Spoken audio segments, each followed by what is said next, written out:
Hi, and welcome to Something to Talk About. I'm Linda McNamee, and for the next hour, we are going to learn about nutrition and health and how we can do it, how we can just simplify everything. But before we do that, I would like to invite you to email me if you are interested and if you have a question. Since we are not live this evening, you can always email me at talk@bcattv.org. If you have a question about tonight's topic or if you have a suggestion for a future topic, I love getting email. I would like to thank our crew for this evening. We have Chris Flaherty, who's a staff member here, making sure that everything stays up and running smoothly. And we have Colleen Moore, who is one of my steady standby, always here, thank you, Colleen, giving up their Wednesday evenings to come and make sure that everything runs smoothly. And last but not least, I want to thank my husband, Paul, for staying home for daddy date night. Hopefully the kids aren't giving you a hard time, as usual. No, they're really good kids. So anyway, business aside, I would like to thank and welcome my host for this evening, Katie Allaby? Allaby. I knew I should have checked. I'm like looking at this during the introduction going, I forgot to double check. So thank you, Katie. Thank you for having me. So as we begin, can you tell me a little bit about yourself, where you grew up, how you came to this area, and why and how you decided to get involved in simple nutrition? Absolutely. So I grew up in Billerica, and I went to school in Florida and got my, very hard to study on the beach with the rum runners. And the cute cabana boys. Yes. Oh, sorry. So I got my undergrad in health from Florida Gulf Coast University, and I was working over at Leahy in the surgical ICU unit, where there was a multitude of patients that had a lot of issues that could have been preventable. And I saw a lot of people die, and I was trying to figure out that there must be something more to help than just pumping medication and just kind of saving these people. So I started my own business. A little more proactive and preventative as opposed to... Okay. And I started studying at Integrative Institution of Nutrition. Okay. And Joshua Rosenthal is absolutely phenomenal. Now, where is it? Like an it's online in New York. thing? Okay. Yep, in New it's York. in New York, and it's an online-based program. But the knowledge and the different speakers and the guests that he has to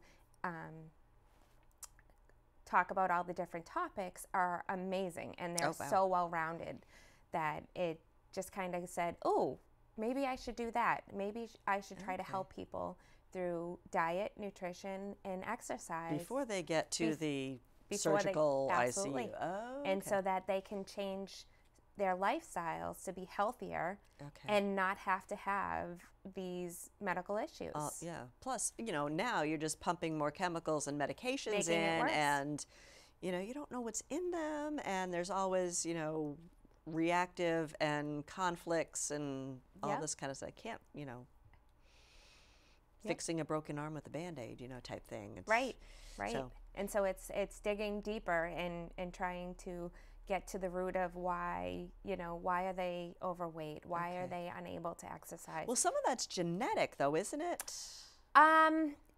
Yes and no. Okay. So you don't really get like, oh, you're gonna get the fat gene. Oh, you're gonna get the skinny gene. Okay. It's kind of like you get these genes, and then based upon what you feed into them is how they become more reactive. So if you get the fat gene and you're eating kale and running 6 miles a day, you're not going to get fat. You're not going to weigh 400 pounds. No, and I think that's a lot to do with everything else in the world. Like, everybody has all of the same, roughly, because everybody says, like metabolism, and I could eat a bacon double cheeseburger and I don't gain any weight. It'll catch up. Yeah. You may not gain weight, but the damage that you're doing to your arteries from all that processed fat and all that processed meat does more damage than the weight that could. Okay, so let's talk more about, the whole lifestyle thing and how lifestyle is related to nutrition and what comes first. I mean, is it what you eat ends up structuring your lifestyle, or how are those two related? So I think that I think lifestyle kind of comes first. Okay. Because if you're having the lifestyle where you're out partying all the time and, you know, not sleeping enough, and then you eat, you know, salad and, you know, baked chicken every single night, they're going to be counterintuitive. Okay. So I think that if you want to try to live a healthier lifestyle, that would help, you know, format the nutrition. I'm also thinking, you know, like kids today, you know, both you and I have young kids, but, you know, between the soccer and the dance lessons and the karate and, you know, the homework club and the chess club and everything, you're running around all the time. And if you have multiple kids, it just adds to that. And you don't have time to eat. So it's like, oh, let's stop at Burger King and let's stop at McDonald's and let's, you know, do a frozen pizza or something. Right. And so it just kind of builds into the whole. But why not be proactive and say, okay, tomorrow I have basketball at 2, soccer at 3, karate at 5. Let me pack some snacks.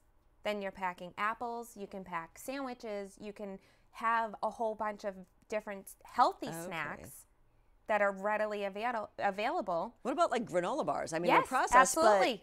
But there's it's a fine line, because granola bars, you want to get the ones. I always tell my clients, the food that you buy should have no more than 5 ingredients.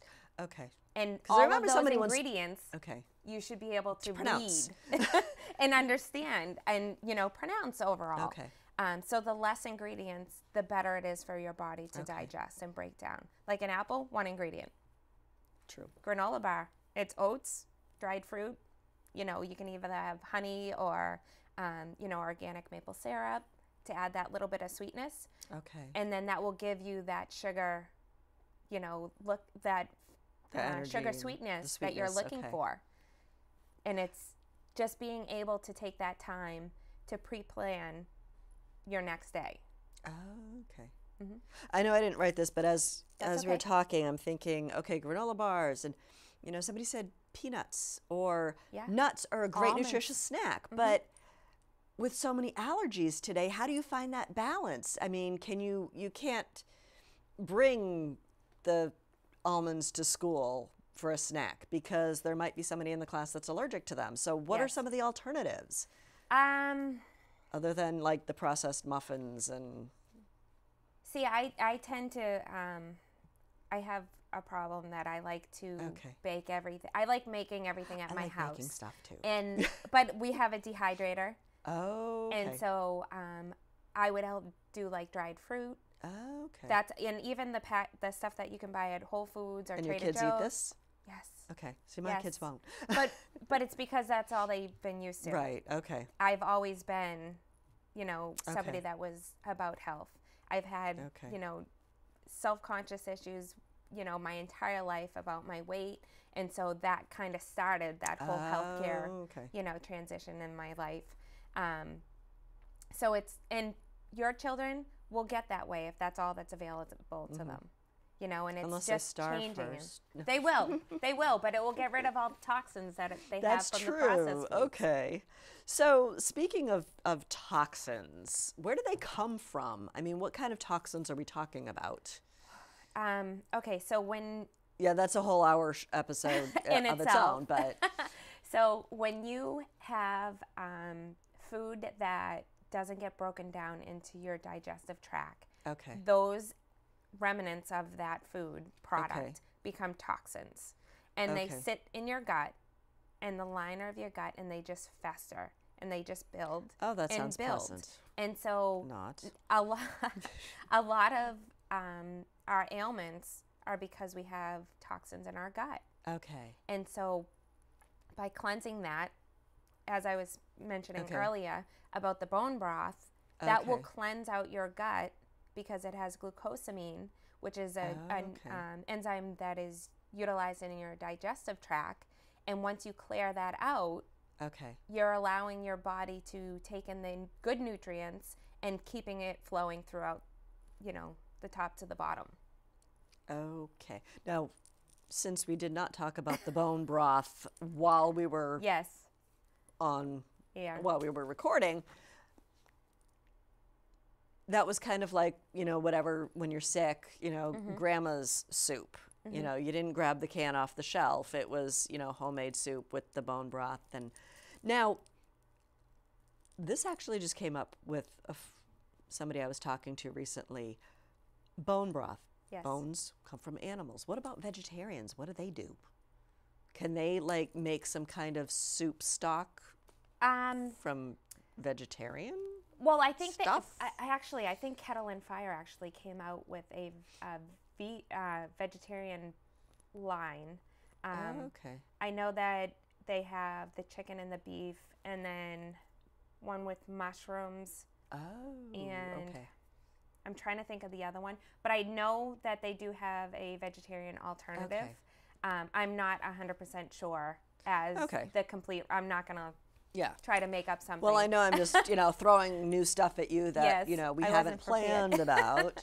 And usually I can impromptu, but I'm good at going on tangents. So anyway, so the homemade, non-processed stuff. Yes, is amazing. Is amazing. It's loaded with so many antioxidants.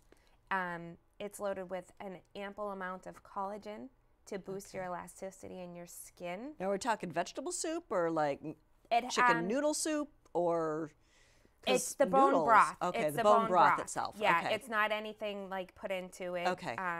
And I actually, when I tried the Kettle and Fire, it has a different taste than like your regular broth that you would find, you know, at Wegmans or Trader Joe's or whatever. It has a little bit of a stronger taste. Okay. But you can drink it like it's tea. Oh, okay. And so now you're getting loaded with all these antioxidants and all of these good, you know, chemicals like the collagen that's going to boost your skin elasticity and clear out your imperfections. The glucosamine for your digestive tract to keep it smooth and running the way that it needs to. Okay. It also has some anti-inflammatory properties in it for people that have, you know, joint pain or arthritis. Okay. It will help decrease that inflammation.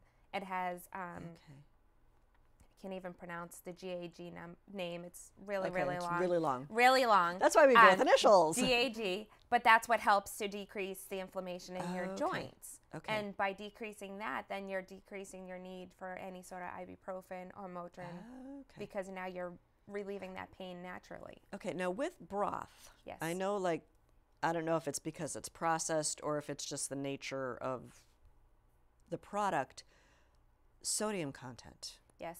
Is it always high, or is it just because the processed stuff is really high? Usually the processed stuff. Broth and bone broth are kind of different because bone broth is something that seeps for, you know, 23 to 36 hours. Wow. Seeping out all of the nutrients and the enzymes from the bone marrow. And based upon how that animal was treated in its, you know, prior life. In its life, is how that broth is going to be consumed thereafter. Whereas regular broth is, you know, loaded with more sodium because they want to keep the shelf life, and they kind of take like that little bit of bone broth and make it stretch it out by adding more stuff. Okay. Yeah. Because I know, you know, my husband is very sensitive to sodium intake.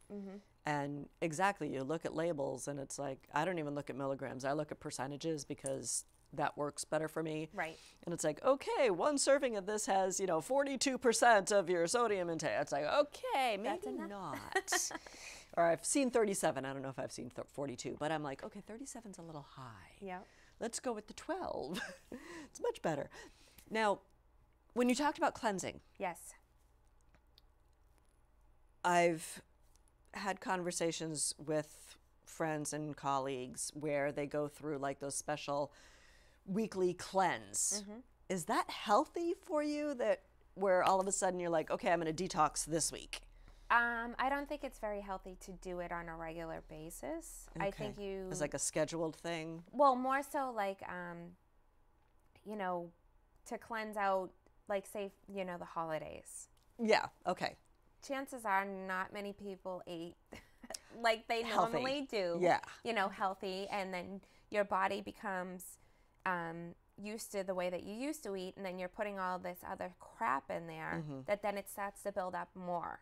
Okay. So cleansing that out and keeping your GI as regular as possible is probably the best thing for anybody, because it's going to keep all of the other ailments that, you know, then fester because of a clogged gut.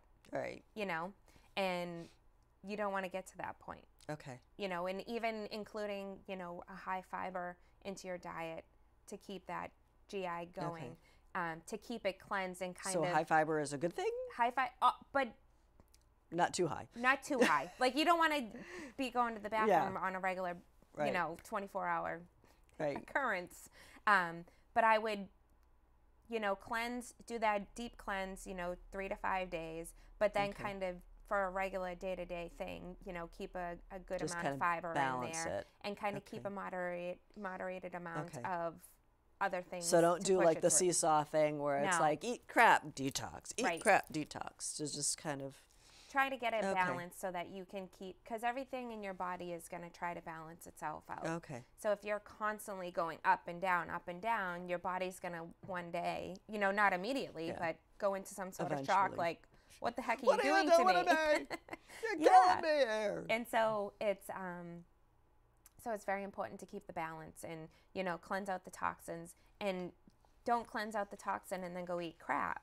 Right. Cleanse out the toxins and then kind of try to get back to your normal. To healthy eating. Yes. You know, the less processed. Now, how do we start implementing some of these healthier changes? Because you want to make them stick. And if you go, okay, all of a sudden I'm going to eat everything fresh and nothing with a barcode, how long is it going to last? Not long. It'll be very expensive. Well, true. So what are some of your suggestions to start on that path to healthier eating? So I think the first thing is through hydration. Okay. Is making sure that you drink adequate amount of water. Okay. And then once your body starts to feel, because so whatever your body weight is, half of that is how many ounces of water you need to drink on a daily basis for your body to function properly. Okay. So for example, if you, just simplicity's sake, you're 200 pounds. Yep. 200-pound guy. Yep. You drink 100 ounces of 100 water. 100 ounces of water a day? Yep. So that's just to keep your body working. Okay. Just to have, because your body's mainly water. Now, is it any clear liquids, or does it have to be water or non-alcoholic? Usually it's water. Okay. It's water because, you know, coffee is a diuretic. So every time you have a cup of coffee, you need, you know, 16 ounces of water. Okay. Because you're counteracting, you know, what you're doing. Same thing with tea. You could do like soups, like the clear broths, but you want to try to keep it. The more water you drink, the healthier you'll be, because you won't be looking to eat that. You won't have those peaks and lows of your sugar rush and your, you know, oh, I need this salty thing, because your body will be able to balance itself out. Okay. And so then that will start to initiate the healthier eating process, because your body will be in a contentment. It will be in balance. You won't want to eat much after drinking that much water, too. It's like, True. But you'll then be able to make some healthier choices and be like, oh, I'm hungry. And before you had water, you probably would have been like, oh, I'll just get a candy bar and call it a day. You know, but then after you Snickers bar, it's got nuts. It's it gets protein.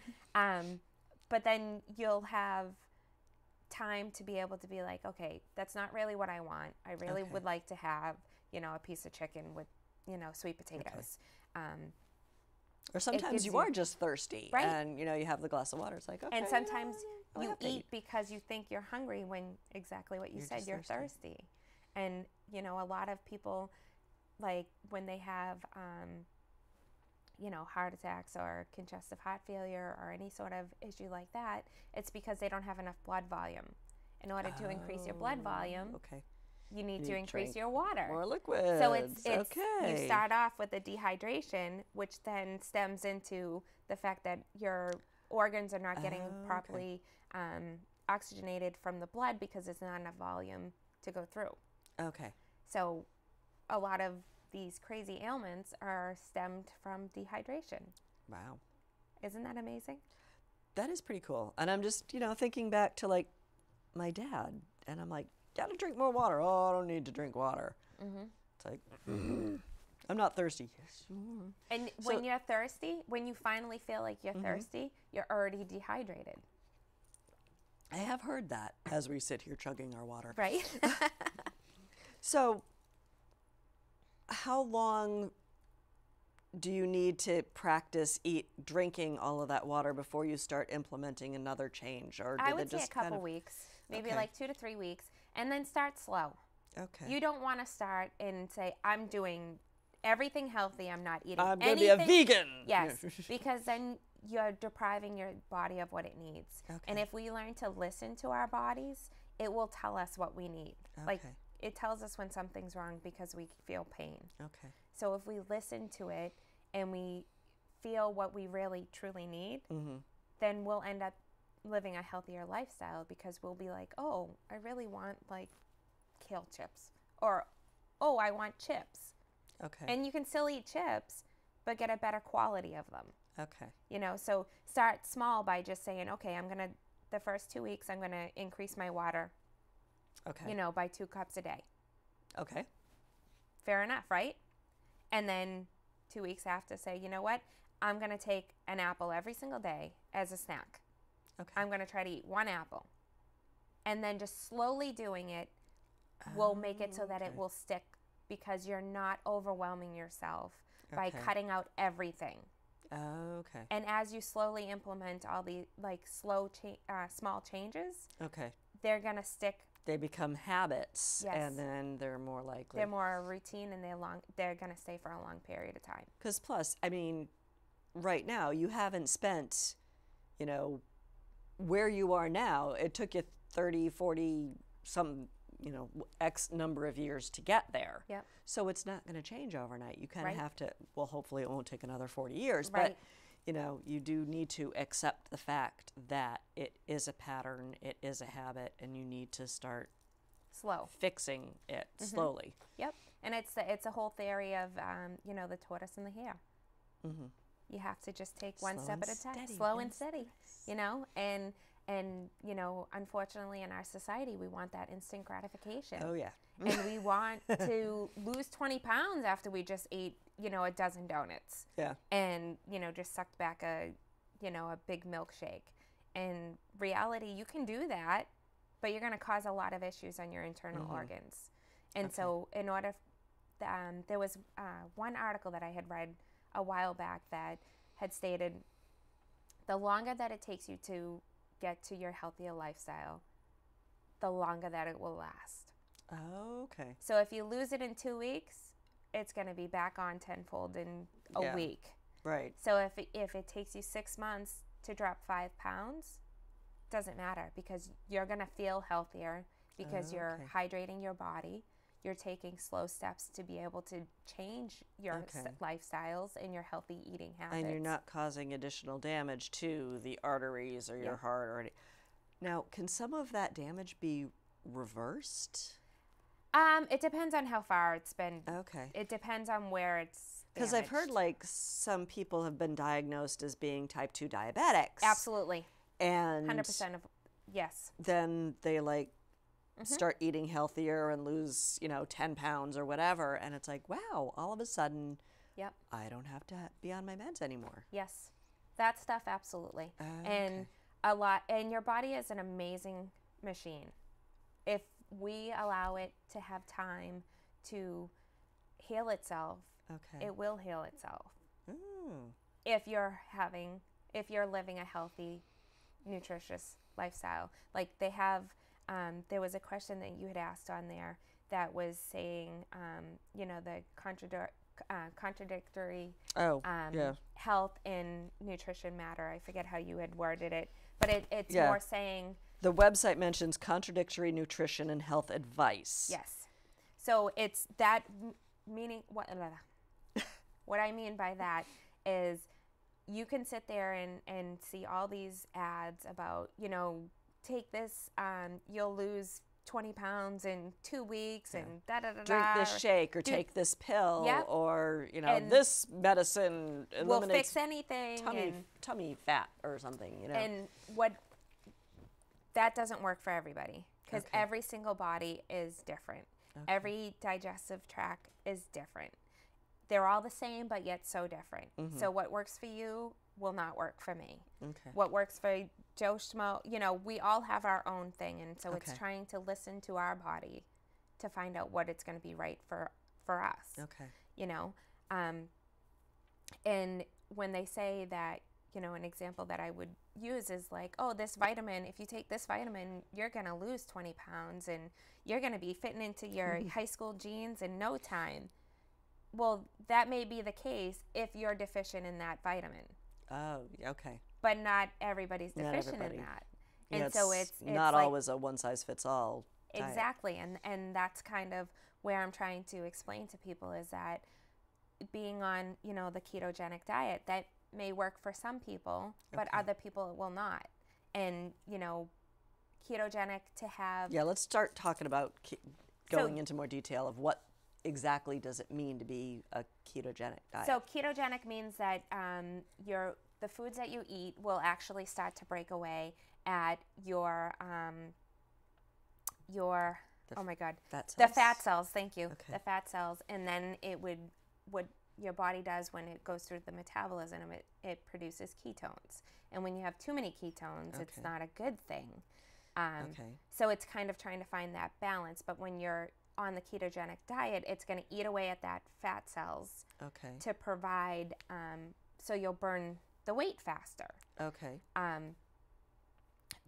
And like I was telling Colleen, like you still need to kind of have some sort of a balance because our bodies needs different nutrients, and it will work for everybody for a couple days or a week, but it's not something for a long haul that would be something that would be beneficial because your body's going to be looking for different nutrients that may not be, you know, compensated through that.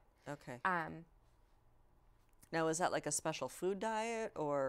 It's more like high protein. Zero carbs, mainly greens, like very, very minimal fruit. So it's like But fruit's supposed to be healthy for you. It is, but there's a lot of sugar.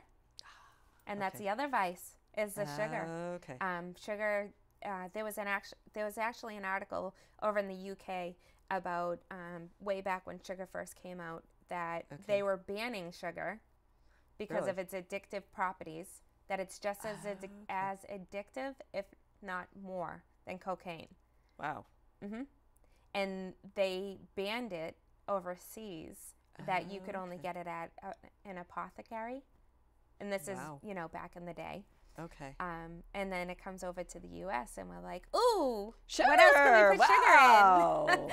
And so, sugar-coated sugar, you know. And, you know, the U.S. is struggling with all their health issues with type 2 diabetes and obesity.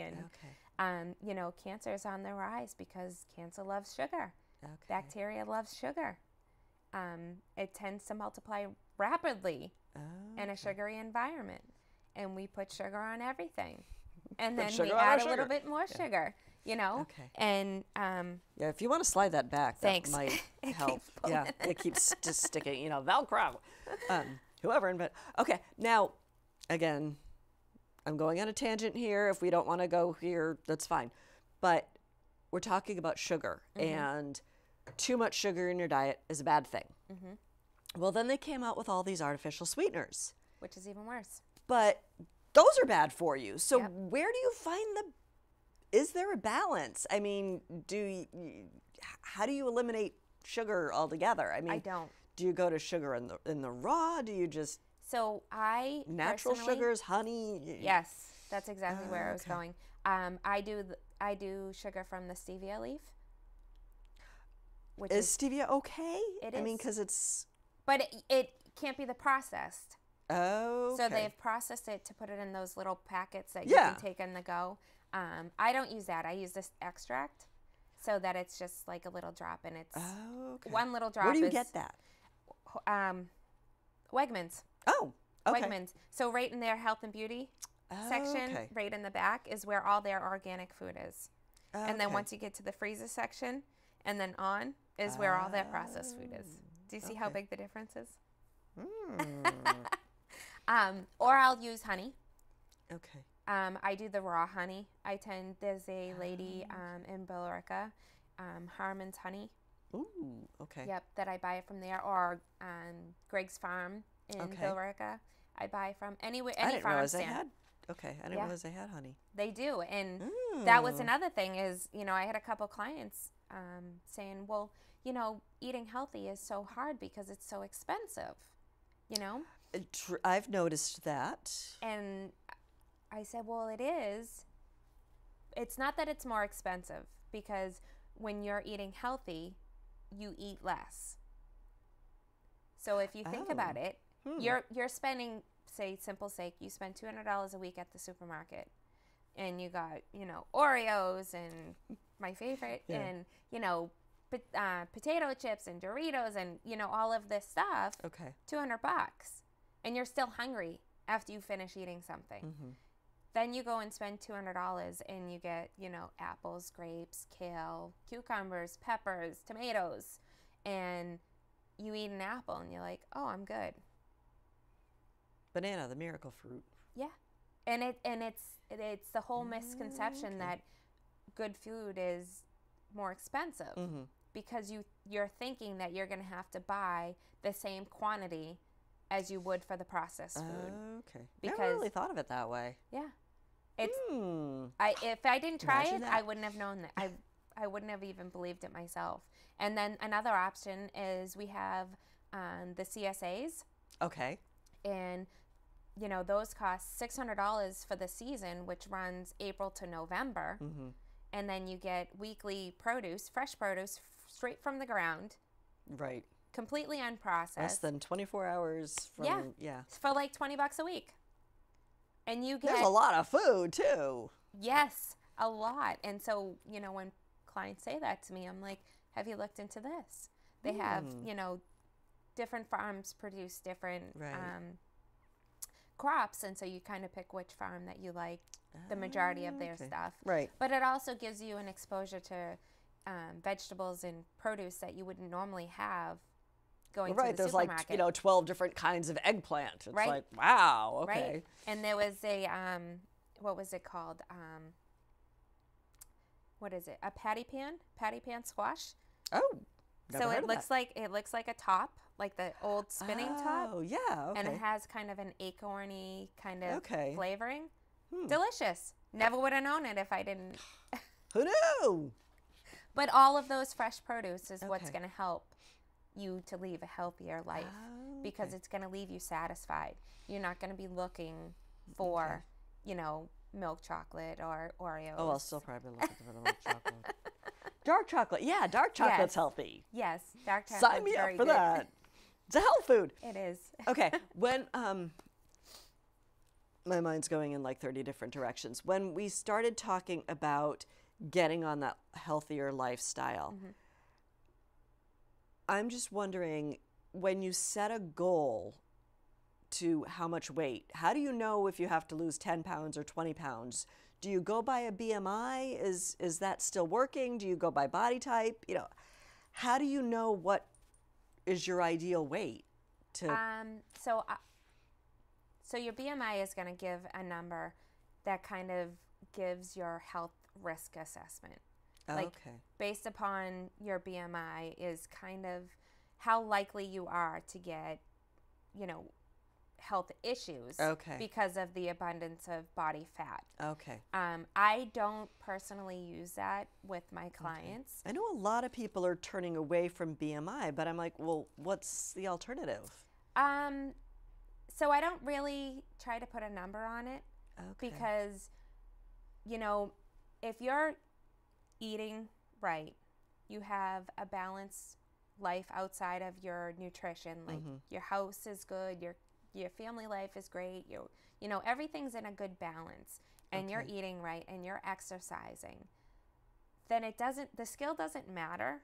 Okay. Because your body is kind of going to be adaptive to your lifestyle. Okay. And if you're increasing stress by having a bad job, and, you know, then you're craving other foods and bad foods. I was about to ask you how stress plays a role in all of this. See, I segued right into it. You did!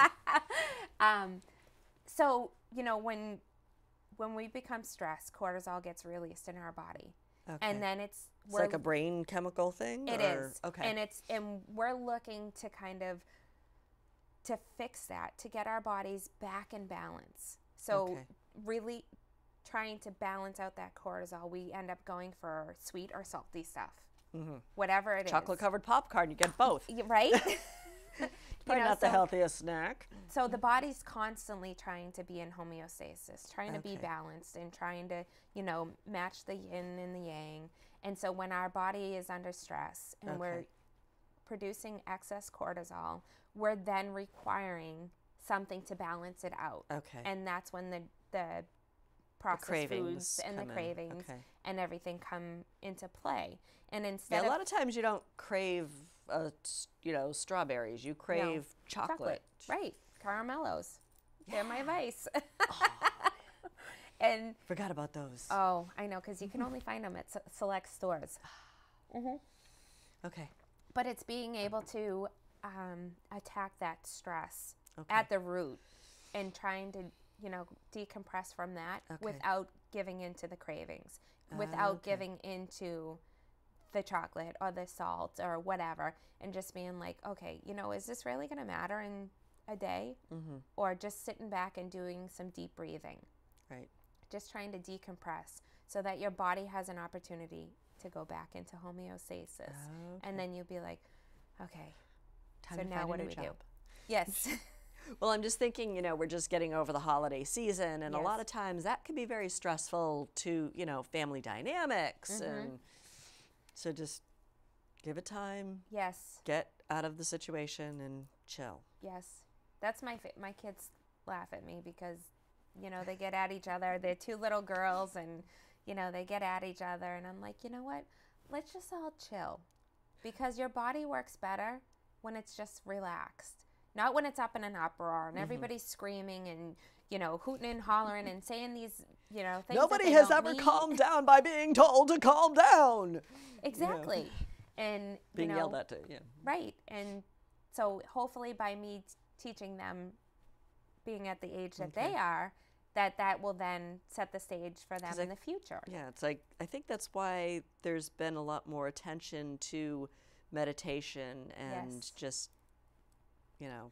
And a lot of childhood, you know, I don't want to, disorders are based upon nutritional deficits. Like ADHD is a nutritional deficit. And because their body's not able to produce the proper chemicals in their brain, because they're lacking the nutrition in their body. Is it a deficit, or is it like too much of like artificial stuff? Because it could be both. So with ADHD in particular, and, you know, other behavioral issues, added sugars like high fructose corn syrup, which is in everything. Yes, it is. Everything that the schools supply for our children to have for lunch.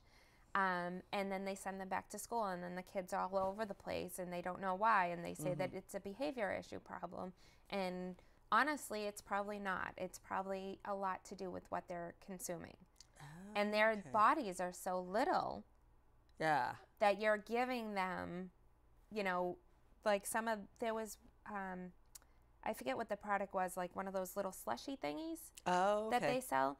And it was like high fructose corn syrup, sugar, and then corn syrup. Like, were like the first 5 3 ingredients. And I was like, that's sugar, sugar, and sugar. You're now giving them 53 grams of sugar and a little thing of and then telling them ice. To sit quietly. Right. You eat that and then try to sit quietly. You know, and so I think that a lot of people, or children in particular, are getting all of these behavior issues. Do you think that's why ADHD and behavioral issues have become so much more I don't know if mainstream is the right word, more but popular? More popular. Yes.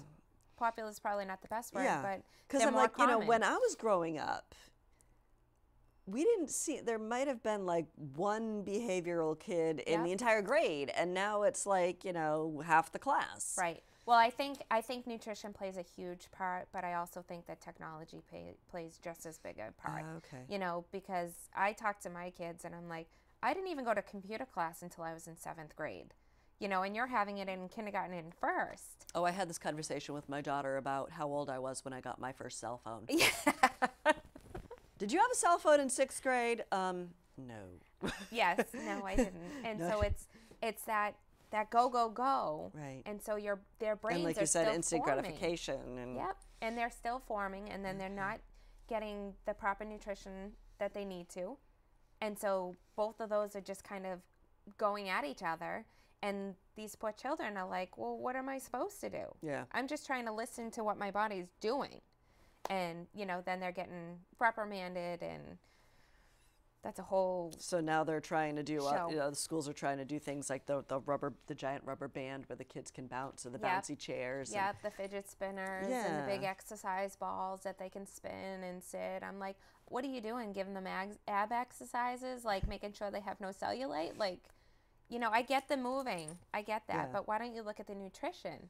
Yeah. Because what you're feeding these children is a direct correlation to their behavior that they're having. Okay. And I think well, sometimes it's not up to the individual school. It's a bigger picture issue. It is. And, I remember seeing studies where, well, this school has, 3 times as much recess, and the kids aren't behaviorally challenged anymore. Right. They're not. I think a lot of what's happening is that these kids are not allowed to be kids. Okay. There's too much structure. They're not allowed to really express their creativity. And having that on top of the poor nutrition, we're setting them up for failure. Yeah. For a world that's not going to be able to allow them to thrive and grow in a manner that's going to be productive for our country. True. And that's another whole That's 3 a or whole 4 other episodes. topic. Okay, so speaking of children and recess and running around and activity, how important of a role does exercise play in healthy living or a healthy lifestyle? I think that it's vital. Okay. I think you don't need to do like heavy lifting or do 60 to 90 minutes at the gym every day, but you need to get up and walk. Okay. Just start small. Just walk. And as you get, okay, this walk's good. Let's do something a little more. Okay. Then you can run, or then you could, take a yoga class, or you could take a Zumba class, or you could take any class that pleases you. Okay. Go for a hike. Get some fresh air. Get all of that cleanse from the natural air. Garden. And yes, into Because your I heard body. Playing in the dirt is supposed to be good too. There's like bacteria or something in the dirt that helps build your immune system. Okay. I was also thinking, I thought I remember reading something about de-stressing or something. Yeah, anything that you're doing physical will help to release it, to settle you and get your body working. We have become such a stagnant environment in society. Like, we don't go for hikes. We don't go for bike rides. Right. We don't walk. Like, a couple weeks back, like before Christmas, my battery wouldn't start. Oh, no. I had nobody to come and do it. So I walked my kids to school. It was that day that it was freezing cold. And my oldest was like, oh my God, Mommy, how come we're walking? We live not even a mile away. Why are we walking? I said, this is what you would have to do. And she's like, oh, well, halfway through the walk, oh, I feel really great. I can't wait to go to school. Because she had the fresh air and she started to get her endorphins going and starting to getting her body and blood flowing properly. So I think exercise is extremely vital. Okay. And you don't have to, be a bodybuilder. Okay. You don't need to go to the gym. You can go and do something walking around the block around your house. Park at the far parking space and take the stairs up. Don't use the drive-through anymore. Don't use the drive-through. I never use the drive-through, and I'll use the drive-through when they have like a produce drive-through. Oh, can I have an apple? Yeah. How easy would that be? It costs $1, just like McDonald's. There you go. But it's way better. Well, I'm thinking, like ATMs or something, Yeah, anything. Just try to just get out. And even getting out when it's cold helps. Oh, but that's so hard. It is, but you feel so great. But your face hurts. It's freezing. Okay. No, when you're talking about, our whole lives have been stagnant, I remember seeing like a PSA about this kid, doesn't want to do anything. He's out in the yard. His parents told him to rake the yard. He's sitting on like a lawn chair with a leaf blower, and there's like a 5-foot perimeter around him where it's clear and all the leaves are outside, and he's just sitting there blowing the leaves. It's like, oh, yeah, I think you need to do a little more there. Yep. And so it's very important, because once you stop using your body, like your muscles, and use it or lose it. That's right. They stop working properly. That's when you get the inflammation in your joints. That's when you start to get more pain. But then you get the catch-22. Your knees hurt, so you don't want to go for a walk. Right. But if you walked before, you wouldn't have had the pain in your knees. So how do you get back into that? Slow. And just walk. Just walk. The best thing that anybody could ever do is just walk. Even if it's for 5 minutes, just walk.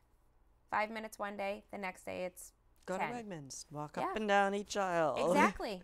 Exactly. Anything you're doing. Go to the mall. Mall's got a great program. They open up really early. Oh, really? Before all the shops open up. And yeah, you can walk around the first floor of the mall. And I think they actually have like little mile markers. Oh, that's awesome. I didn't know about that. So, yeah, I've that's done it a awesome. couple of times. And it's just because if it's, there. 3 degrees outside, you're probably Right. not going to want to take a walk around the neighborhood, but you go to the mall. Right. Stores aren't open, so you're not going to spend any money. Right. Right. And you're still getting that added And you're still benefit. getting the exercise. Yep. In a nice, comfortable environment. Mm-hmm. Because I'm also thinking, I remember when some of the weight loss programs that I've attempted, they said diet or what you eat is like 80% of the challenge to lose weight, and exercise is only like 20%. Or I don't even know if it's that big of a range. It might even be, like a 90-10 cut or something. Do you see it as? Well, I can understand where they're going with that. Yeah. But just because you're sitting there eating kale, sitting on your couch doing nothing, it's not going to give you the same benefits as if you're eating kale and going exercise. for a walk. Yeah. Okay. So I think that it's trying to find that balance. Like it may be, I don't think I would say 80-20. I would probably say like 60-40. Oh, okay. That nutrition is definitely a huge part in everything. Yeah. Okay. But I think that it needs to be complemented with exercising, because you're going to get your blood flowing. You're going to get the oxygen to the organs, to your muscles. You're going to get them to be moving. And as we get older and our, bone density for women tends to dissipate, it helps to keep the longevity of our bodies. Okay. Now, we talked a little bit earlier about like fad diets, and I'm wondering, I'm not exactly sure, but like the Atkins diet or, some of the come and eat our food and you'll lose weight. And it's like, but as soon as you stop eating that food, you gain. But it works for some people. There goes to the bio-individuality. What works for one doesn't always work for the other. And with the fad diets, I have tried everything. I have done, like they had that hydroxycut, those pills that you could take. Yeah. And you'd be so thin and trim. Yeah. I was anorexic for a short period of time. I was bulimic. I was on Atkins. I was on every single. I think if they had a cookie diet, eat these 3 cookies. The ice cream diet. The ice cream diet. Okay, I don't remember the ice cream, but I do know somebody who was on the cookie diet. Ricky Lake did the ice cream diet. Oh. Yep. And so up until, I had my children, I was a sucker for every single diet. Even Richard Simmons had the deal-a-meal, and it was the cards, and I'm like, move the cards from this side to that side, and when you're done, even if it's 10 a.m., you're done eating for the day, so.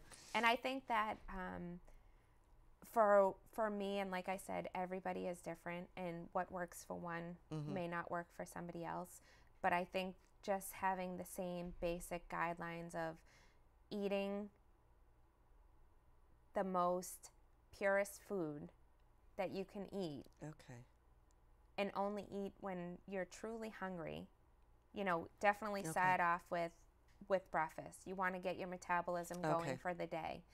Have a nice high fiber diet that's going to help push your GI tract to be moving. Okay. And then for the rest of the day, consume things that are in the purest form possible. 5 ingredients. Yeah. No more than 5 ingredients. And increase your water intake.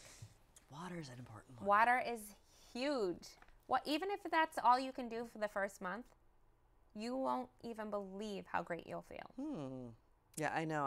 I was going to ask for a refill. Yeah. Now, we don't have a lot of time left, but I'm just wondering, we had mentioned like cancer and the sugar-cancer connection.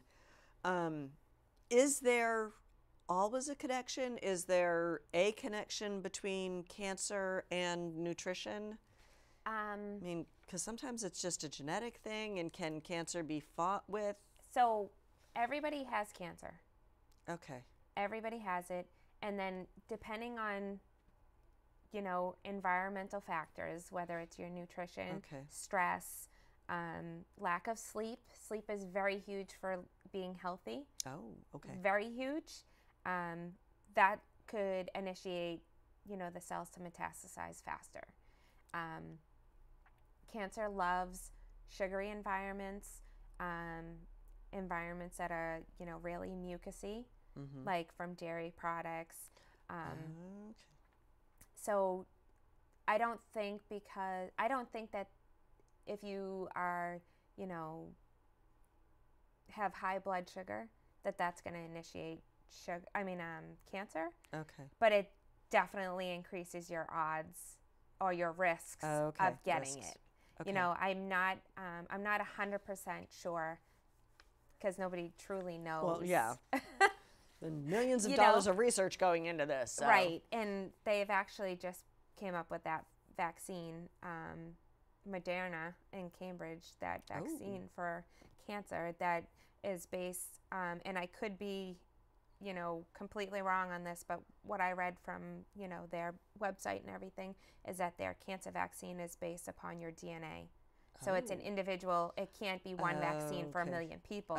It's one vaccine for one person. That can really get expensive. Yep. But, as our mutual friend was going through her issues, and, she had asked me some advice, and I told her to try to go to a completely plant-based diet. Okay. Try to take away all the sugar that you have in your body, and kind of overcrowd it with veggies and plants and greens. Greens are probably the best thing to help deal with cancer, and kind of, I don't want to say, most likely it would prevent it. Okay. And like garlic and turmeric.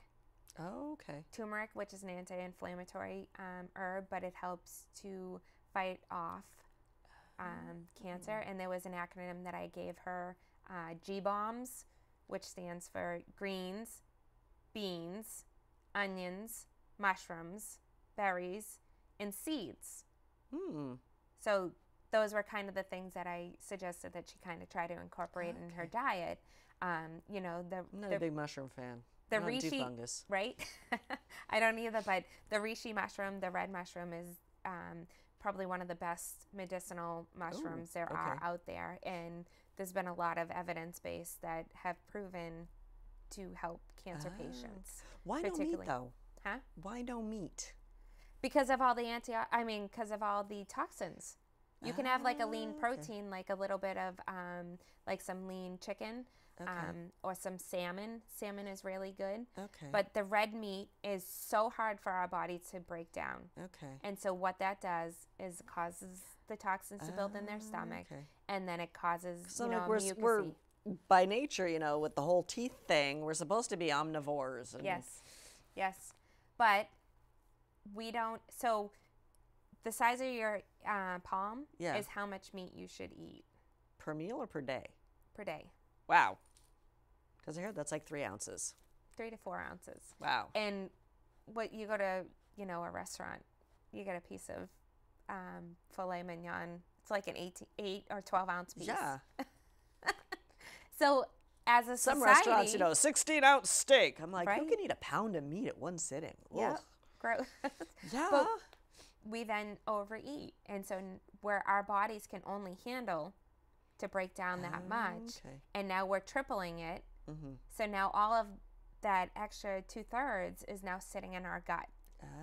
And as you have more stuff sitting and building in your gut, you're then creating an environment for viruses and everything to multiply and metastasize rapidly. Yeah. Yep. That's why Americans are fat. So can this prevent cancer, or while you're going through treatments? I mean, I just want. So I am not a cancer specialist. Okay. I am going to say from my experience and the clients that I've had the opportunity to help, it has helped them. Okay. I believe that having more of a alkaline body helps for your body to, other viruses don't like to grow in that. Okay. And so even like the common cold or something. Right. Oh, right. Cool. Right. So, but it's trying to find that balance, because an alkaline body means mainly greens. You're eating broccoli, you're eating cucumbers and kale, and you know, you're going to be as thin as a rail because that's all you're eating. Which may or may not be a bad thing. Right. So, but it's a very strict diet. Okay. And I believe is this in it. Again like a lifetime change? Yes. Or is it okay. Yes. And so, and I am a firm believer in having the balance. Like, you know, Oreos aren't the greatest for you, but if you have 1 or 2 once every 6 months, it's not going to kill you. Yeah. It's not going to do anything crazy. And 1 or 2 once in a while versus 1 or 2 packages every day. Yeah. So, and that's my whole philosophy, is that it's just trying to be in balance and not deprive yourself of something that your body is saying, you know, sometimes you want that Oreo. And whether it's for an emotional issue or whatever, you need it. You need to just fill into that. Yeah. You can't avoid it because you'll overindulge and make it worse. And then you just need to have a little of it. Stop at 1 or 2. Yes. Not the whole sleeve. Yes. Okay, well, you know what? Yes. We are out of time. Oh, wow. See, I could talk forever. And you were worried that we wouldn't be able to fill an hour. But anyway, thank you very much. Absolutely. I did really enjoy our conversation, and I learned a lot. Thanks. And I hope everyone at home also enjoyed our conversation for this evening. Hopefully you have a few pointers that you could go and live a simpler and healthier life. Have a safe and warm winter now that we're here. And I will see you around town. Good night.